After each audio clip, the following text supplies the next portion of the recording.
வணக்கம் அன்பர்களே.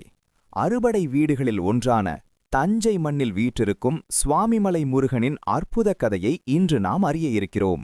ஈசனின் மைந்தன் தன் தந்தைக்கே குருவாக மாறி தகப்பன் சாமி என போற்றப்படும் சரித்திரத்தை பிரம்மாண்டமான காட்சிகளுடன் காணலாம். புராண காலத்தில் படைப்புக் கடவுளான பிரம்மன் ஒருமுறை கைலாயத்திற்கு சென்றார். அங்கே விளையாடிக் கொண்டிருந்த பாலமுருகனை அவர் கவனிக்கத் தவறினார். அகங்காரத்துடன் தம்மையும் தம் படைக்கும் தொழிலையும் பெரிதாக எண்ணி முருகனை கடந்து சென்றார். முருகப் பெருமான் பிரம்மனை தடுத்து நிறுத்தினார். நீர் யார்? உமது தொழில் என்ன? என்று வினவினார். பிரம்மனோ, நான்தான் பிரம்மன், உலகை படைக்கும் பெரும் பணியைச் செய்பவன் என்று சற்றே பெருமையுடன் பதிலளித்தார். பாலமுருகனின் கேள்வி அவருக்குள் சற்றே எரிச்சலையும் ஏற்படுத்தியது. உடனே முருகன், படைப்புத் தொழில் செய்பவருக்கு உலகிற்கெல்லாம் ஆதாரமான ஓம் எனும் பிரணவ மந்திரத்தின் பொருள் தெரியுமா என்று கேட்டார். பிரம்மாவுக்கு அந்த மந்திரத்தின் ஆழமான உட்பொருள் தெரியவில்லை. இதனால் கோபமடைந்த முருகன் பிரம்மனின் தலையில் குட்டி அவரை சிறையில் அடைத்தார். படைப்புத் தொழில் அத்தனையும் ஸ்தம்பித்தது. படைப்புத் தொழில் நின்றதால் உலகமே பெரும் குழப்பத்தில் ஆழ்ந்தது. தேவர்கள் அனைவரும் கவலை கொண்டு சிவபெருமானிடம் சென்று முறையிட்டனர். பிரம்மனை விடுதலை செய்ய வேண்டும் என்று வேண்டினர். சிவபெருமானும் புன்னகையுடன் முருகனிடம் வந்தார்.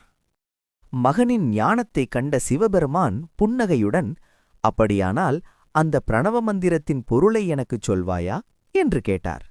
முருகனும் சற்றே யோசித்து, நான் சொல்கிறேன், ஆனால் ஒரு நிபந்தனை என்றார். சீடனாக இருந்து கேட்டால் சொல்கிறேன் என்றார் பாலமுருகன். தந்தையே மகனின் சீடனாக அமர ஒரு கட்டுமலையின் உச்சியில் சிவபெருமான் தன் கைகளை கட்டிக்கொண்டு வாயை பொத்தி பணிவுடன் அமர்ந்தார்.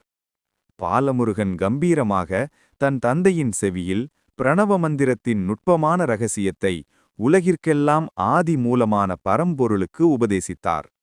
இந்த அரிய அற்புதமான நிகழ்வு நடந்த இடமே, ஆம், தந்தையான சிவபெருமானுக்கே குருவாக மாறி உபதேசம் செய்ததால் முருகப்பெருமானுக்கு சுவாமிநாதன் என்றும் தகப்பன் சாமி என்றும் பெயர் ஏற்பட்டது.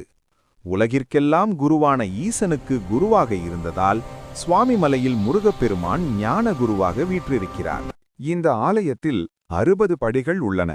இவை தமிழில் உள்ள 60 வருடங்களை குறிக்கின்றன. மேலும் இத்தலத்தில் முருகப்பெருமானுக்கு இந்திரன் வழங்கிய ஐராவதம் என்னும் யானை வாகனமும் காணப்படுகிறது. இந்த ஞான பூமியில் சுவாமிநாத பெருமானை தரிசித்து அவர் அருளால் ஞானமும் வெற்றியும் பெற்று வாழ்வாங்கு வாழ நம் அனைவரையும் அந்த ஈசனின் மைந்தன் அருள் புரிவார்.